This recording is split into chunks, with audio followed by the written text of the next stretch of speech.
Hello children.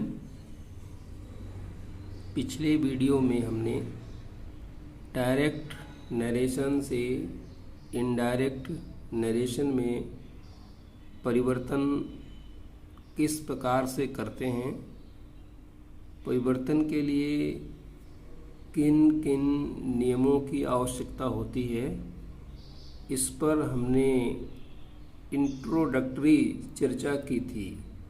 आज हम इस वीडियो में सेंटेंस दर सेंटेंस ये जानने की कोशिश करेंगे कि किस प्रकार से डायरेक्ट नरेशन से इनडायरेक्ट नरेशन में परिवर्तन किया जा सकता है। डायरेक्ट नरेशन से इनडायरेक्ट नरेशन में परिवर्तन करने से पहले कुछ चीज़ें जानना आवश्यक होता है, तभी हम परिवर्तन कर पाएंगे। तो सबसे पहले जिस चीज़ की हमें आवश्यकता होती है वो है वाक्य। वाक्य को हम अंग्रेजी में सेंटेंस कहते हैं। सेंटेंस कितने प्रकार का होता है, सबसे पहले ये जानना जरूरी है। यहाँ पर मैंने लिख रखा है वाक्य के प्रकार। आप देख रहे हैं वाक्य यहाँ पर 5 प्रकार के हैं। असर्टिव सेंटेंस, जिसको हम हिंदी में साधारण वाक्य कहते हैं। दूसरा इंट्रोगेटिव सेंटेंस, और हिंदी में प्रश्नवाचक वाक्य कहते हैं। तीसरा इम्परेटिव सेंटेंस, और हिंदी में आज्ञा सूचक वाक्य कहते हैं। चौथा ऑप्टेटिव सेंटेंस, और हिंदी में इच्छा बोधक वाक्य। इसी प्रकार 5वां एक्सक्लामेटरी सेंटेंस, विस्मय बोधक वाक्य। ये 5 प्रकार के वाक्य हैं। जब तक आप ये जान नहीं पाएंगे कि डायरेक्ट नरेशन में किस प्रकार का वाक्य आया हुआ है, तब तक आप परिवर्तन सही दिशा में नहीं कर पाएंगे। क्योंकि परिवर्तन करने से पहले हमको वाक्य देखना पड़ता है, और प्रत्येक वाक्य के अपने कुछ विशेष नियम होते हैं। तो वाक्य विशेष के नियम को अप्लाई करके, लागू करके ही हम डायरेक्ट नरेशन से इनडायरेक्ट नरेशन में परिवर्तन कर पाते हैं। तो सबसे पहले हम असर्टिव सेंटेंस देखेंगे। असर्टिव सेंटेंस का, जैसा कि मैंने नाम बताया, साधारण वाक्य इसे कहते हैं। तो हम साधारण वाक्यों के नरेशन को देखेंगे कि किस प्रकार से डायरेक्ट नरेशन में साधारण वाक्य की होते हैं, और कैसे हम जाने कि ये साधारण वाक्य है या नहीं। साधारण वाक्य में बातें सिंपली बोली जाती हैं, कही जाती हैं। और इस प्रकार से यहाँ देखना है कि नरेशन के 2 पार्ट हैं, और हमारा जो तात्पर्य है साधारण वाक्य से या किसी और वाक्य से, वो इन्वर्टेड कामा के अंदर जो सेंटेंस रहता है, विशेष तौर पर हमारा उससे तात्पर्य रहता है। इन दोनों वाक्यों को जोड़ करके जो एक नया वाक्य बनता है, वो कॉम्प्लेक्स सेंटेंस बन जाता है। तो हमारा तात्पर्य पूरे से नहीं है, हमारा तात्पर्य केवल इन्वर्टेड कामा जहाँ से शुरू होता है और जहाँ तक खत्म होता है। इन्वर्टेड कामा के अंदर जो सेंटेंस रहता है, उससे हमारा तात्पर्य है। यहाँ पर कभी कभी साधारण वाक्य होता है, कभी कभी प्रश्नवाचक भी हो सकता है, कभी कभी आज्ञा सूचक भी हो सकता है, और इच्छा बोधक भी हो सकता है, और विस्मय बोधक वाक्य भी हो सकता है। तो वाक्यों से हमारा तात्पर्य इन्वर्टेड कामा के अंदर के वाक्य से है। जो इन्वर्टेड कामा के बाहर वाक्य लिखा रहता है, वाक्यांश लिखा रहता है, उसको हम रिपोर्टिंग वर्ब कहते हैं। वो वाला वाक्य भी एक छोटा वाक्य है, प्रिंसिपल सेंटेंस कह सकते हैं आप इसको। तो हम देखेंगे कि इस प्रकार के साधारण वाक्यों को हम कैसे इनडायरेक्ट नरेशन में बदल सकते हैं। इनडायरेक्ट नरेशन बदलने से पहले प्रारंभ हमको रिपोर्टिंग वर्ब के वर्ब से करना पड़ता है। जैसा कि मैंने अपनी पिछली वीडियो में बताया है कि इन्वर्टेड कामा के बाहर का जो सेंटेंस है वो रिपोर्टिंग वर्ब कहलाता है। इसके 3 पार्ट होते हैं, कर्ता,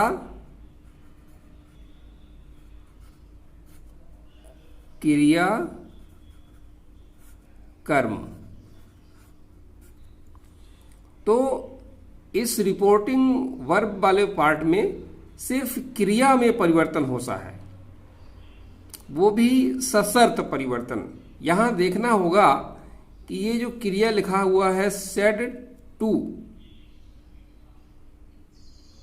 टू में परिवर्तन होगा। आप जानते हैं कि सेड टू एक सकर्मक क्रिया है। सकर्मक का तात्पर्य कर्म आया हुआ है। यदि यह अकर्मक क्रिया होती, अकर्मक का तात्पर्य कर्म ना हो, तो यहाँ पर कर्म आया है, इसलिए ये सेड टू सकर्मक है। और यदि कर्म नहीं आता तो सेड होता, टू नहीं आता। इस प्रकार जब सकर्मक क्रिया होती है तभी रिपोर्टिंग वर्ब की वर्ब को बदला जाता है। यदि अकर्मक क्रिया है तो फिर यहाँ बदलने की आवश्यकता नहीं है। अगर ये सकर्मक क्रिया है तो इसे हम किस में बदलेंगे? यहां पर आप देखेंगे, यदि से आया है तो नहीं बदलेंगे।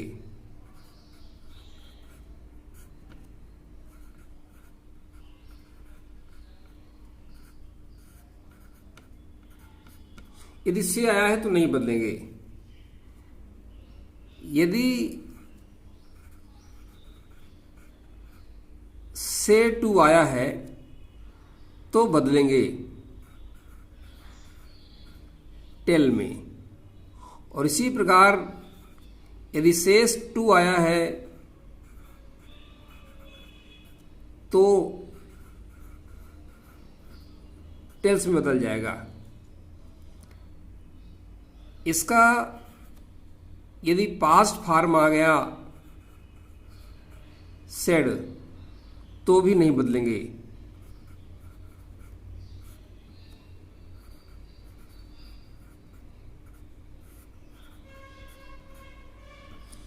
लेकिन यदि सेड टू आ गया तो फिर हम इसको टोल्ड में बदलेंगे। ये ध्यान रखना है कि जिसमें टू लग जाता है वो सकर्मक क्रिया है, उसमें कर्म का होना अनिवार्य होता है। और जिसमें टू नहीं लगा होता है वो अकर्मक क्रिया है, उसमें कर्म होने की आवश्यकता नहीं है। और कर्म नहीं है तो नहीं बदलेंगे। जब कर्म होगा तो ही बदलेंगे, अदरवाइज बदलने की आवश्यकता नहीं है। तो ये नियम केवल असर्टिव सेंटेंस में ही लागू होता है। असर्टिव सेंटेंस में ही यह नियम लागू होता है। इंट्रोगेटिव सेंटेंस में से टू के स्थान पर दूसरा शब्द आएगा, आस्क आ सकता है, आता है। सेड टू के स्थान पर आस्क्ड आएगा। लेकिन पहले हम यहां पर चर्चा केवल असर्टिव की करते हैं।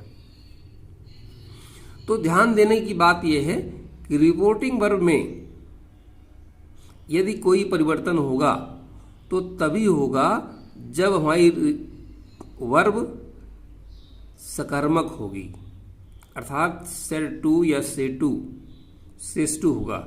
यदि सेस टू सेट टू नहीं है तो परिवर्तन नहीं होगा। आप देख रहे हैं एग्जाम्पल में यहाँ पर सेट टू आया है, इसका मतलब यहाँ पे परिवर्तन होगा। तो किस में परिवर्तन होगा? आप यहाँ पे लिखेंगे ही टोल्ड मी। आप देख रहे हैं कि ये सेड टू को हमने बदल करके टोल्ड कर दिया।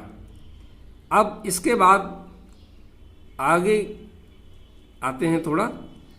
जब इतने में काम हो गया तो अगला नंबर हमारा जो परिवर्तन का है वो कामा इन्वर्टेड कामा का है। जैसे कि मैंने बताया कि ये असर्टिव सेंटेंस है।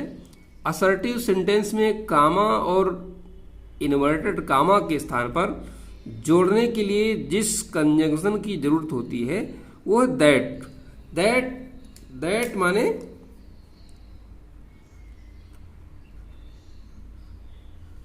की होगा। जनरली आप जानते हैं कि दैट माने वह या उसे होता है, परंतु जब दैट दो वाक्यों को जोड़ने के लिए आएगा, एक वाक्य ये है एक वाक्य ये है, इन दोनों को जोड़ने के लिए आया तो दैट का अर्थ की होगा।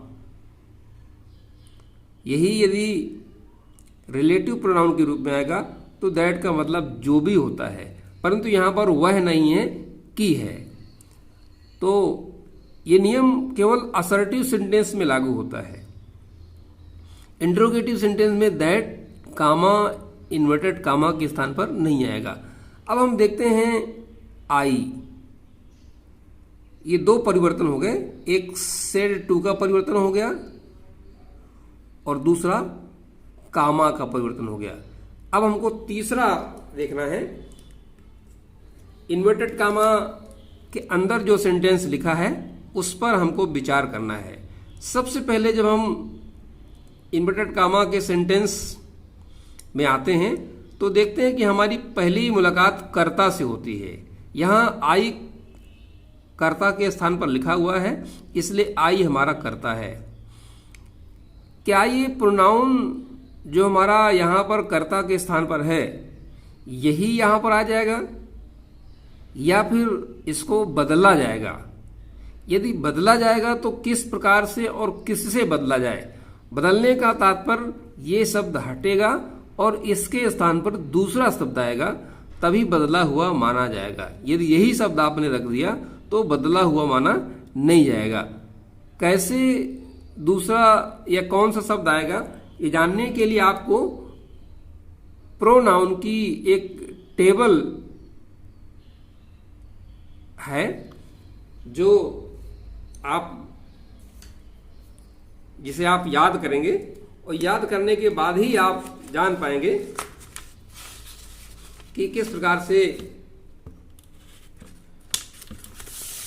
यहां पर एक टेबल आपको मैं दिखा रहा हूं। इस टेबल के द्वारा आप ये जानेंगे किस प्रकार से ये आई क्या है। आप देख रहे हैं इस टेबल में कि ये प्रोनाउन की टेबल है, पर्सनल प्रोनाउन की टेबल है। इसमें यदि हम आई को देखें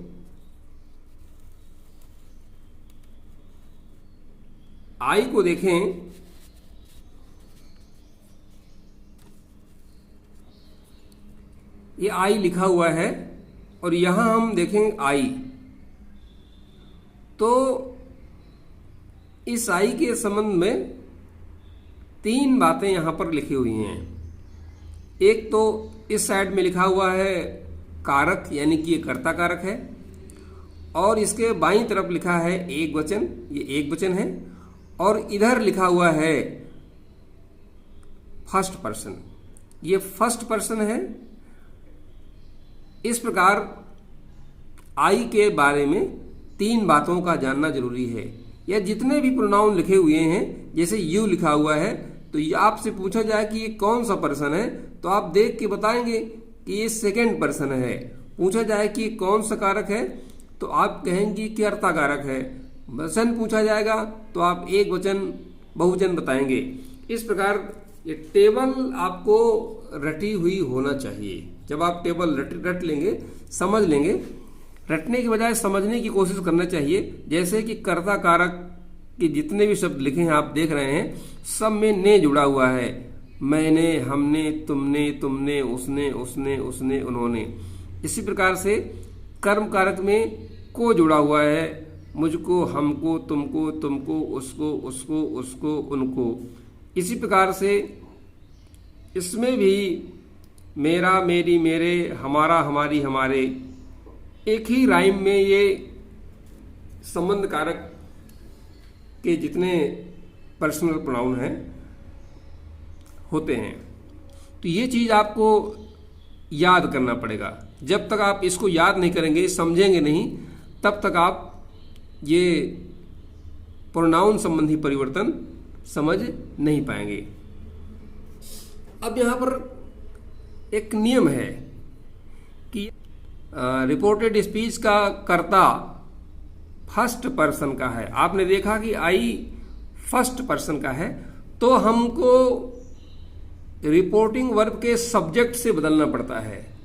सब्जेक्ट यहाँ पर ही लिखा हुआ है, अर्थात आई को हटाकर हम ही लिखेंगे, क्योंकि रिपोर्टेड स्पीच का कर्ता यदि फर्स्ट पर्सन है तो हम रिपोर्टिंग वर्ब के कर्ता से बदल देंगे। बदलने का तात्पर्य ये हट जाएगा और ये यहाँ पे आ जाएगा। ये ही आया, याद रखना है। यहाँ ही कैपिटल इसलिए था क्योंकि वाक्य के प्रारंभ में था, और यहाँ इस्तेमाल इसलिए हो जाएगा क्योंकि अब ये वाक्य के प्रारंभ में ना होकर के वाक्य के बीच में हो रहा है। देखना है कि हमने केवल पर्सन संबंधी बात की, इसका वचन भी देखा जाता है। आई एक वचन था तो ही भी एक वचन है, और आई कर्ता कारक था तो ही भी कर्ता कारक है, अर्थात इसका कारक जो ही आया कर्ता है और वचन भी आई का ही है। अब हम दूसरा शब्द देखेंगे, एम लिखा हुआ है। एम वर्ब है और ये वर्ब की फर्स्ट फॉर्म है।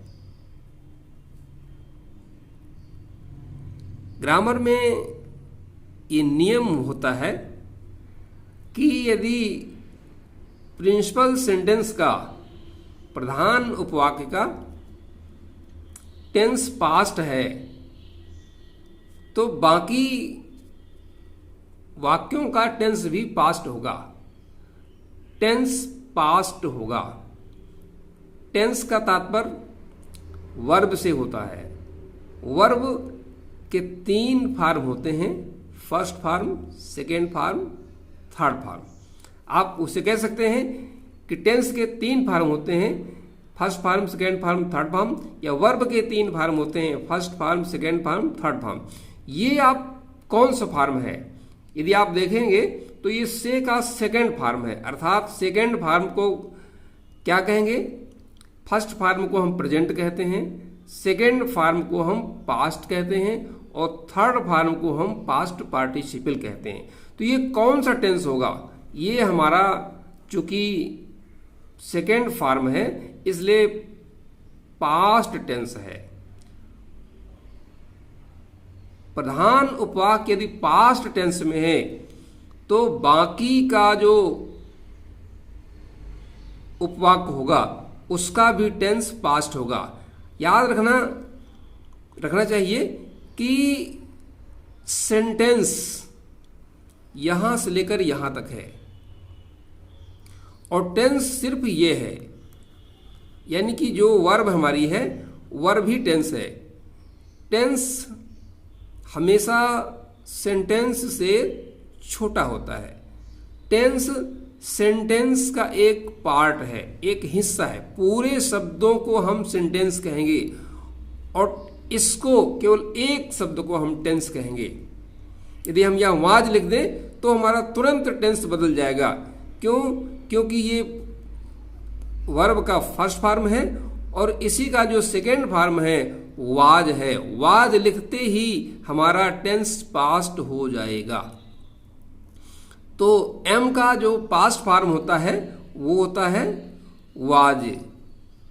Is am are first form, was were third form, been इसका पास्ट पार्टिसिपल और बीइंग इसका प्रेजेंट पार्टिसिपल।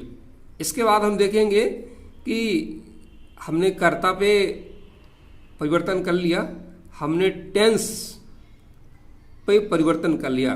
टेंस पे परिवर्तन तभी होता है जब पहले वाला प्रधान उपवाक्य पास्ट टेंस में हो। यदि यहाँ पर से टू या सेस टू होता तो फिर ये दूसरा टेंस को बदलने की आवश्यकता नहीं होती। यहाँ पर आवश्यकता इसलिए है क्योंकि हमारा प्रिंसिपल सेंटेंस पास्ट है। तो यदि पहले वाला पास्ट तो बाद वाला पास्ट, यदि पहले वाला पास्ट नहीं है, प्रेजेंट है, फ्यूचर है, तो बाद वाला चाहे जिस टेंस में हो, जिस फॉर्म में हो, वो स्वतंत्र है। आगे देखेंगे कि इसमें चेंज की आवश्यकता नहीं है। हमने टेंस बदलने वाली वर्ब को बदल लिया। आगे रीचिंग स्टेशन और नाउ, ये नाउ अधिक अन्य शब्दों में आता है और इसको अन्य शब्दों के परिवर्तन के हिसाब से नाउ को देन में बदल देते हैं और इस प्रकार से इन्वर्टेड कामा हट जाता है। क्योंकि इन्वर्टेड कामा यहीं से हटना शुरू हो गया तो बाद वाला हिस्सा भी हट जाएगा और फुल स्टॉप लग जाएगा।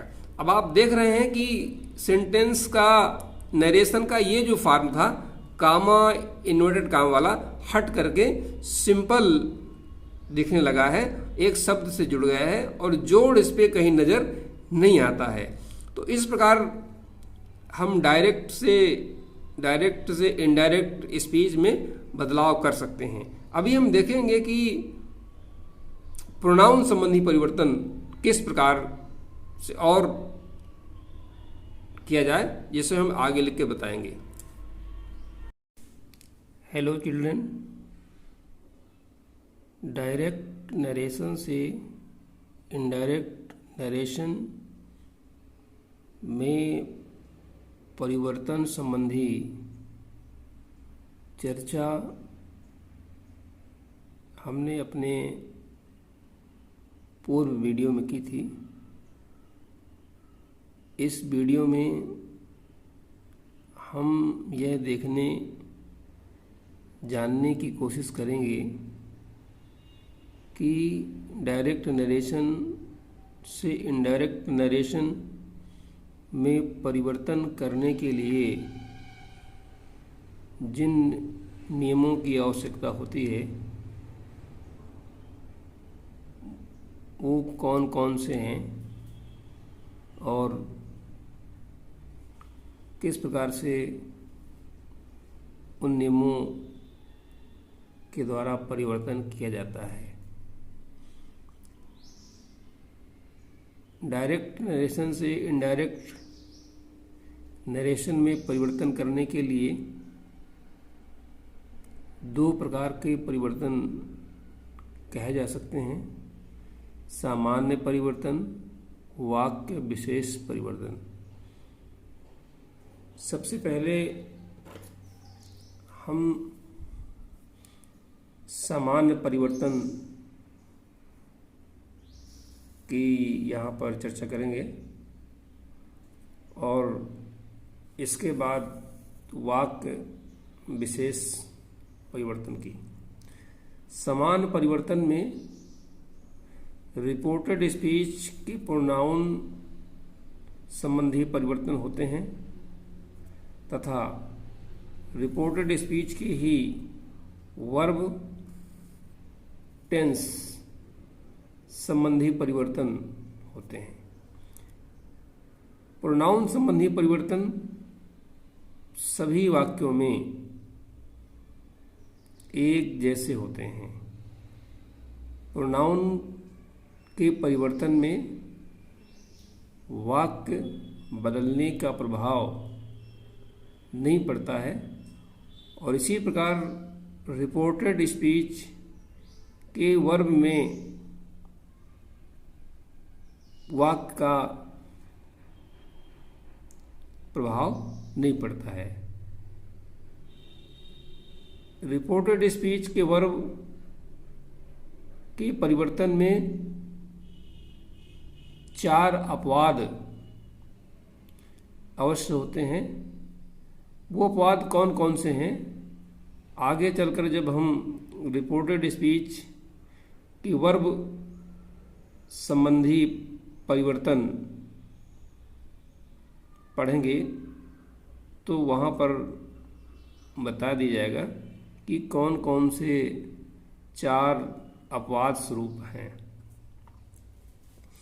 यहाँ पर सबसे पहले हम प्रोनाउन संबंधी परिवर्तन जो सभी वाक्यों में एक जैसे होते हैं, यहाँ पर मैंने पहले से पर्सनल प्रोनाउंस की एक टेबल सारणी बना रखी है और आप देख रहे हैं सारणी में इधर पर्सन लिखा हुआ है, नंबर लिखा हुआ है, कर्ता कारक, कर्म कारक, संबंध कारक। ये first person, second person, third person.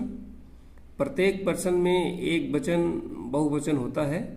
First person में एक वचन बहुवचन, सेकेंड पर्सन में भी एक वचन बहुवचन, थर्ड पर्सन में भी एक वचन बहुवचन। और इस प्रकार से एक वचन और बहुवचन के अलग अलग पर्सनल प्रोनाउन हैं। यहाँ फर्स्ट पर्सन का एक वचन का पर्सनल प्रोनाउन आई और फर्स्ट पर्सन का बहुवचन पर्सनल प्रोनाउन वी है। ये कर्ता कारक है।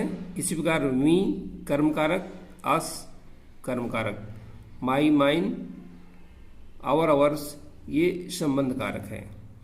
इस टेबल को याद करना पड़ता है। जैसे प्रारंभ में हम टेबल्स याद करते थे, पहाड़े याद करते थे, उसी प्रकार से इस टेबल को भी याद करना पड़ेगा। जैसे मैं, मैंने, मुझे, मुझको, मेरा, मेरी, मेरे, ये हिंदी में इस तरह से याद कर लिया। अंग्रेजी में I, me, my, mine, we, us, our, ours, you, you, your, yours, you, you, your, yours, he, him, his, she, her, her, it, its, they, them, theirs. इस प्रकार इस टेबल को बेहतर तरीके से मौखिक रूप में याद रहना चाहिए, तभी आप प्रोनाउन संबंधी परिवर्तन को आसानी से कर पाएंगे। यदि आप इस टेबल को याद नहीं कर पाएंगे तो आपको प्रोनाउन के बदलने में समस्या आएगी और समझ में नहीं आएगा। यहाँ जितने भी प्रोनाउन लिखे हैं, प्रत्येक प्रोनाउन में 3 बातें जानना जरूरी होता है। जैसे यहाँ पर लिखा हमने कि वो 3 कौन कौन सी बातें हैं।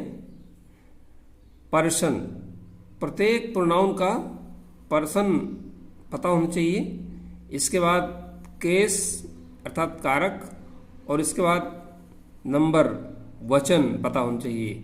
जैसे यहाँ पर हमने सी को एग्जाम्पल के तौर पे लिया, तो सी कौन सा पर्सन है।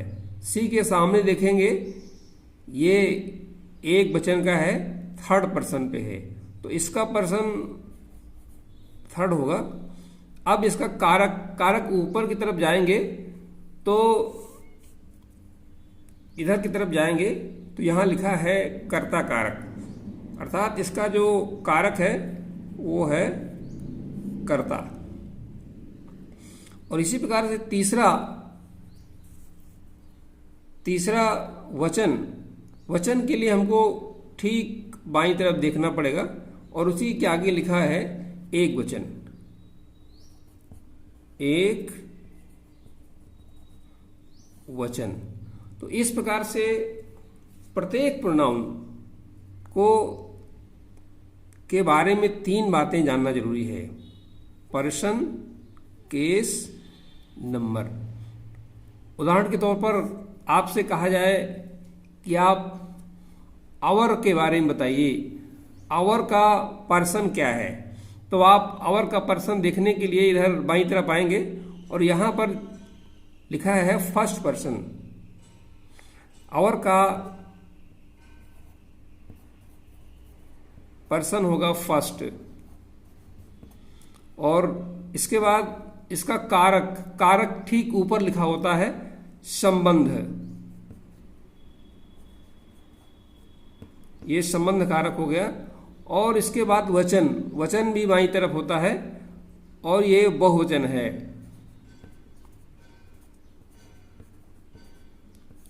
तो इस प्रकार से प्रत्येक प्रोनाउन के संबंध में 3 बातों की जानकारी होना जरूरी है। जब तक विद्यार्थी ये 3 बातें पर्सनल प्रोनाउन के संबंध में जान नहीं पाता है, तब तक वो बड़ा कंफ्यूज्ड रहता है। और कंफ्यूजन ना रहे इसलिए ये बेहतर तरीके से रटा होना चाहिए, समझा हुआ होना चाहिए। रटने की बजाय समझने की ज़्यादा आवश्यकता है। यदि आप समझेंगे तो देखेंगे कि कर्ता कारक के जितने प्रोनाउन हिंदी में होते हैं सब में ने आ रहा है। मैंने, हमने, तुमने, तुमने, उसने, उसने, उसने, उन्होंने। इस तरह से कर्म कारक में को आ रहा है, मुझको, हमको, तुमको, तुमको, उसको, उसको, उसको, उनको। और इस प्रकार से इसमें बड़ा आ की साउंड, बड़ी ई की साउंड और ए के साउंड आ रहा है। मेरा, मेरी, मेरे, हमारा, हमारी, हमारे। तो इस प्रकार से इसको समझा भी जा सकता है। समझ के याद करना जरूरी है, तभी परिवर्तन संबंधी चीज़ें, नियम आपको समझ में आएंगे। तो ये बात आपको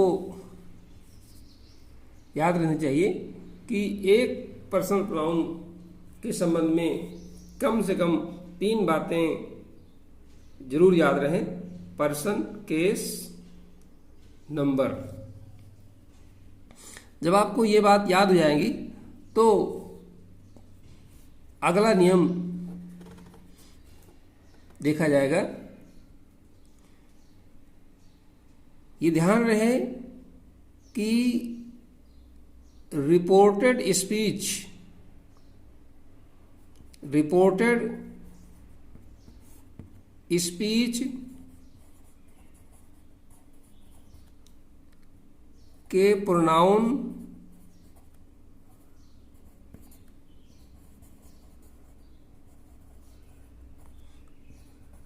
का ही परिवर्तन नियमानुसार होता है।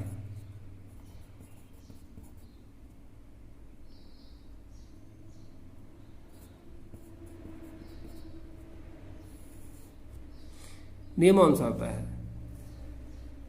इससे ये स्पष्ट है कि रिपोर्टिंग वर्ब का जो प्रोनाउन होगा उस पर परिवर्तन की बात डायरेक्ट नरेशन से इनडायरेक्ट नरेशन पे नहीं होगी। वो जिस प्रकार का प्रोनाउन होगा उसमें कोई चेंज नहीं होगा। अब यहाँ देखते हैं कि ये रिपोर्टेड स्पीच के प्रोनाउन का किस प्रकार से परिवर्तन होगा।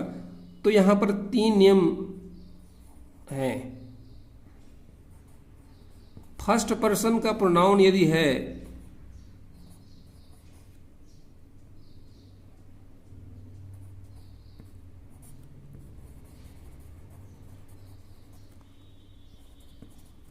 तो उसे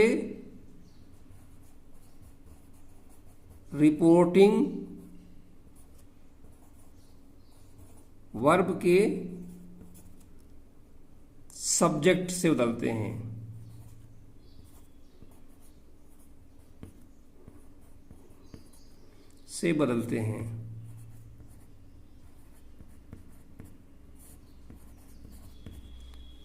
और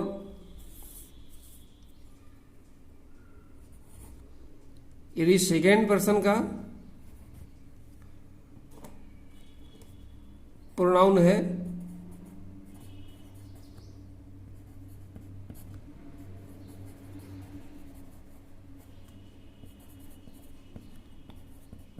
तो उसे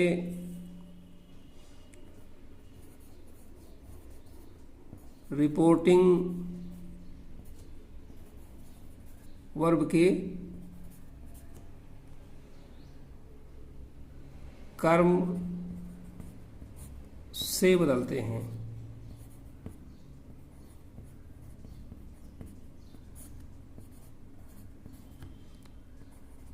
और यदि थर्ड पर्सन का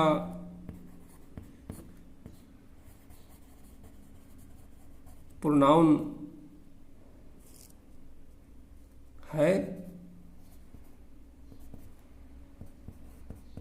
तो उसे नहीं बदलते हैं।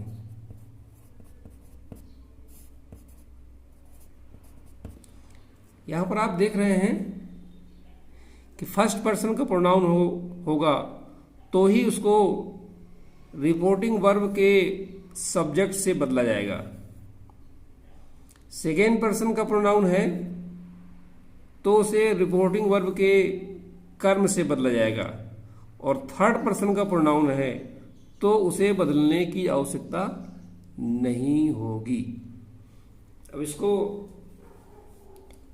हम उदाहरण के द्वारा समझने की कोशिश करेंगे।